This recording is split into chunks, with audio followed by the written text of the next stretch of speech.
ça a changé beaucoup. Avant, il en faisait presque pas, ou moins parce qu'il était de moins bonne qualité. Là, maintenant, le plombage blanc est pas mal supérieur à ce qu'il était.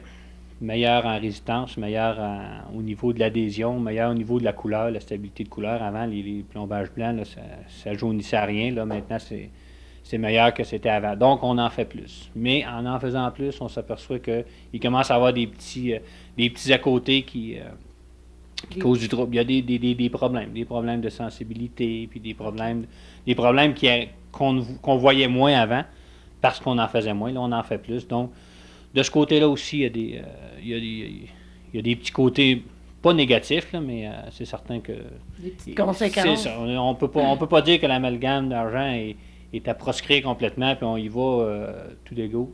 On s'en va pour des plombages blancs pour tout le monde, parce que c'est du cas par cas. Puis, C'est vraiment beau, par exemple, un plombage blanc, ça paraît beaucoup ah, moins qu'un plombage comme que j'ai dans la bouche. ah oui, côté esthétique, il n'y a pas de problème. Du côté esthétique, ça, Mhm.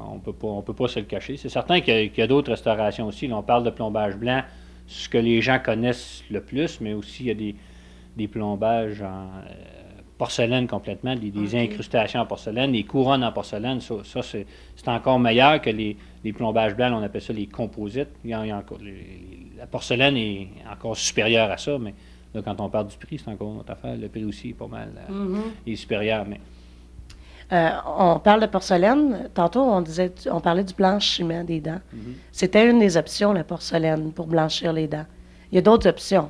oui, c'est ça. Ouais, au départ, ben c'est ça. Au départ, disons que il y avait pas au départ, mais il y a eu les facettes de porcelaine qui sont arrivées sur le marché, je dirais. On doit essayer de mettre une date là. Peut-être une vingtaine d'années. OK. Avant, ça n'existait pas les facettes, c'était les couronnes en porcelaine au complet. Donc, si tu voulais changer un peu la couleur de ta dent, ou tu n'aimais pas la couleur de ta dent, ou un peu la forme de ta dent, ben là, il fallait que tu ailles pour la couronne complète en porcelaine, donc c'était quand même. Tu meulais ta dent, là, puis tu étais prêt avec une couronne jusqu'à la fin des temps. Là, ensuite de ça, ben là, les plombages blancs se sont développés. À un moment donné, on est venu avec un plombage blanc qui était plus esthétique, qui durait plus longtemps, qui était plus solide. Donc, on pouvait se permettre, des fois, de corriger des dents, même des surfaces complètes de dents, avec du plombage blanc. Puis là, ensuite est venue la facette, qui est une surface de porcelaine. Là, ça a 0,5 mm. C'est très, très mince, mais c'est super résistant. Puis du côté de la couleur et de l'esthétique, mais ça, c'est C'est formidable. imbattable. Tu peux pas, la porcelaine ne changera jamais de couleur. La couleur est là pour rester. Puis ça corrige en même temps les petits défauts. Si tu as des dents qui ont un petit défaut, si tu es là, ben, ça peut être corrigé par la facette de porcelaine. Ça ne corrige pas tous les défauts, ça ne fait pas tout, mais c'est dans la panoplie des matériaux esthétiques là, qui. Mais aussi pour le blanchiment des dents, tu me disais qu'il y avait un certain gel qu'on mettait Ouais, dans c'est une... ça. Ben, en tout cas, les blanchiments, il y a eu des dizaines puis des dizaines de matériaux qui ont été mis sur le marché. Là, je dirais qu'il en reste peut-être la moitié, peut-être même pas la moitié de ce qu'il y avait. Puis le principal, c'est un gel. C'est que tu fais, on prend l'empreinte des dents, de la bouche, en haut, en bas ou juste en haut, tout dépendamment du traitement qu'on fait. Puis ensuite, on fait faire ce qu'on appelle une gouttière, qui est tout simplement un mode guard, comme pour les joueurs de hockey, les jeunes qui jouent au hockey, c'est la même chose. C'est transparent en plastique. Puis ensuite de ça, c'est un petit liquide, une seringue en liquide, qui ressemble un peu à une pâte à dents, qu'on met dans la gouttière. On porte la gouttière, on dit de 2 à 4 heures. Donc, habituellement, ce qu'on va demander, c'est que les gens la portent la nuit. Qu'ils dorment avec, c'est plus facile, c'est plus simple que de garder ça en bouche durant la journée. Puis, c'est ça. C'est un traitement qui va durer environ de 2 à 3 semaines. OK, ça blanchit dépendamment des cas, hein. Les Ouais, dents c'est sont ça. pas tous Non, pareils. non, c'est ça. Tous les cas sont différents. C'est certain que ça prend un cas qui est idéal. Ça prend des dents qui ont pas trop de restauration ou pas de restauration du tout. Parce que c'est certain que le blanchiment va blanchir la dent, mais il ne touchera pas à la restauration. Donc, si tu avais une restauration qui était pas mal de la bonne couleur, puis que tu blanchis la dent, bien là, ta restauration va paraître plus jaune, donc il va falloir que tu rechanges toutes tes restaurations. Donc, c'est encore là, c'est un autre coût supplémentaire. Tout changer tes C'est plombages ou ça. tes... Donc, c'est des choses qu'il faut prévoir. Il n'y a pas une personne que la couleur de la dent va changer de la même façon que le voisin. Donc, si ton ami a fait un traitement et que sa dent a bien blanchi, tu ne peux pas t'attendre à avoir la même couleur de dent. Là. C'est pas, Il n'y a pas un numéro sur la boîte qui dit tu vas avoir cette couleur de dent-là quand tu vas être fini. Tu vas blanchir ta dent, mais tout dépendamment comment ce qu'elle était au début. Si elle était déjà pas mal blanche, elle va blanchir un peu moins. Si elle était plus jaune, elle va blanchir un peu plus, probablement. Puis une fois que le traitement est fini, ben, la dent ne revient pas à la même couleur qu'elle était, mais elle perd un petit peu de blancheur. Donc, Fait que là, on faut tout regarde tous les s'attendre à ça. cas.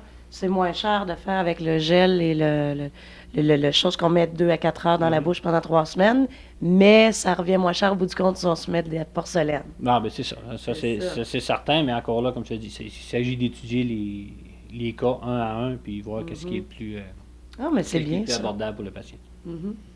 On a parlé de traitement de canal aussi. C'est quoi au juste? Moi, j'ai l'air innocente un petit peu, là. Je me suis jamais fait faire ça. J'aimerais ça avoir une explication. Bon, le traitement de canal, ça fait peur à bien des gens. Oui. Quand j'en parle ou quand un patient a besoin d'un traitement de canal, puis il me dit toujours, ah, ben, un tel me dit, c'est assez sensible, ça fait mal. Là, je dis, la personne qui te l'a dit, demande-y s'il y en a eu un. Je dirais que 95% du temps, les gens vont dire, non, moi, je n'ai pas eu, mais il y a quelqu'un qui me l'a dit. C'est certain que là, plusieurs années, des dizaines puis des vingtaines d'années, le principe n'était pas le même. On anesthésiait pas, on ne gelait pas la dent pour faire le traitement de canal. On disait, bon, la dent est morte, donc on va faire le traitement de canal, puis c'est certain que c'était sensible. Là, maintenant, on anesthésie, c'est gelé. Un traitement de canal, c'est pas plus sensible que de faire réparer une dent parce que c'est gelé. Le principe, c'est que dans chaque dent, il y a 1, 2 ou 3 canaux. Puis dans chaque canal, il y a un nerf. Puis quand on fait le traitement de canal, la majeure partie du temps, c'est parce que le nerf est mort. Soit à cause d'une carie, soit à cause d'un accident, un bon coup sur une dent. Des fois, les gens vont arriver à 20-25 ans, puis tout à coup, on regarde, un abcès, on se demande pourquoi.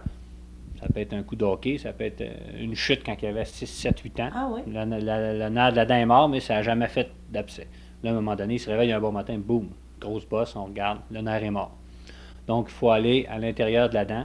Je ne sais pas si on le voit un peu en haut, là. Oh, une petite dent. Donc, si je la mets comme ça, peut-être, on va prendre 2 canaux. Donc, dans chaque dent, il y a les vaisseaux sanguins, puis il y a des nerfs. Ce qu'il faut faire pour ce qui est le traitement de canal, quand on fait le traitement de canal, c'est parce que le nerf est mort. Il n'y a plus rien. Il y a de l'infection, des bactéries, puis il ne reste plus de vaisseau sanguin, puis là, il s'est développé un abcès au bout de la dent, puis c'est ça qui fait mal. Donc, il faut aller faire un trou dans la dent, puis on rentre à l'intérieur de la racine de la dent avec des petites limes, c'est tout simplement des limes rondes. Puis on prend la plus petite qui se rend jusqu'au bout, puis ensuite de ça, on prend plus gros, puis on agrandit le canal par l'intérieur de la dent. Puis une fois que tout ça s'est nettoyé, désinfecté, on remplit le canal avec une espèce de caoutchouc, puis un ciment, c'est collé là, c'est scellé, puis c'est fini, bonjour, on garde la dent, on sauve la dent, puis on n'a pas besoin de l'enlever. Parce que si on ne fait pas de traitement de canal, l'autre traitement, c'est d'enlever la dent. Il n'y a pas d'autre façon. On va prendre des antibiotiques, ça va faire partie de l'infection, la douleur va arrêter, mais il reste que le problème est encore là. Il y a des gens, des fois, qui pensent qu'une fois que ça a arrêté de faire mal, donc on n'a plus besoin de l'enlever, c'est sûr que ça va revenir. Donc, on n'a pas d'autre choix de ou enlever la dent ou de faire un traitement de canal. Ben, ça me réconforte un petit peu. Je me sens moins anxieuse par rapport à ça. C'est pas moi. Tu parlais d'analgésique. C'est quoi au juste que vous mettez là, quand vous piquez? Là? OK. C'est en tout cas, je dirais presque, pas exclusivement, là, mais c'est de la xylocaïne. C'est la même chose que. C'est le même produit que quand tu vas à l'hôpital, quand tu vas faire des points de suture.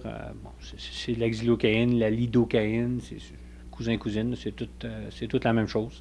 Moi, je te pose cette question-là parce que quand on sort de chez le dentiste, on a la bouche là, épaisse, on a de la misère à parler. Pourquoi ça fait ça? C'est parce qu'il y a un produit qu'on met à l'intérieur, ben pas qu'on met, là, mais qui est à l'intérieur des carpules avec la xylocaïne, qui est l'épinéphrine, qui fait que l'anesthésie va durer plus longtemps. Donc, il y en a, les gens qui ont des gros problèmes cardiaques, des fois, on va utiliser qui n'ont pas d'épinéphrine du tout. Parce que l'épinéphrine, ce que ça fait, c'est que ça contracte les vaisseaux. Donc, les vaisseaux sanguins sont diminués. Donc, à ce moment-là, le sang circule moins vite. Ça, des fois, on va voir les gens qui ou tout de suite après qu'on a fini de geler, ils viennent une grosse. C'est plus pâle, là. Mais ça, c'est rien que normal, c'est parce que le sang circule un petit peu moins vite à ce niveau-là, donc la xylocaïne reste là plus longtemps. Parce que si on ne mettait pas d'épinéphrine, là, je dirais que 20-25 minutes, 15-20 minutes après, il n'y aurait plus de... Ça serait déjà parti, là. Ça gèlerait pas d'un fois, là, de 15-20 minutes, tu n'as pas 20 temps de faire tout le traitement, donc... Ça serait pas intéressant. C'est une autre chose qui, avec les années, a été ajoutée. Là. Au début, il n'avait pas. Fait que, dans les années passées, là, s'il n'y avait pas... Là, je parle des années passées, je parle peut-être de 50-60 ans. Là. Mais quand il n'y avait pas ça, là, tu commençais un traitement, puis si tu n'avais pour 40-45 minutes, au bout de 25 minutes, ça avait déjà commencé à dégeler. Donc, ça a l'inconvénient qu'on reste gelé plus longtemps, sauf que c'est plus confortable pour le patient. Puis, s'il arrive quoi que ce soit, des pépins, ou que tu pensais en avoir pour une demi-heure, ça prend 45 minutes, bien, tu sais que tu n'as pas à t'inquiéter, tu sais que le patient va être confortable jusqu'à temps que ça va terminer. Ah, bien, je te remercie beaucoup en passant pour le mois de la santé dentaire. On souhaite de la prévention, Jean.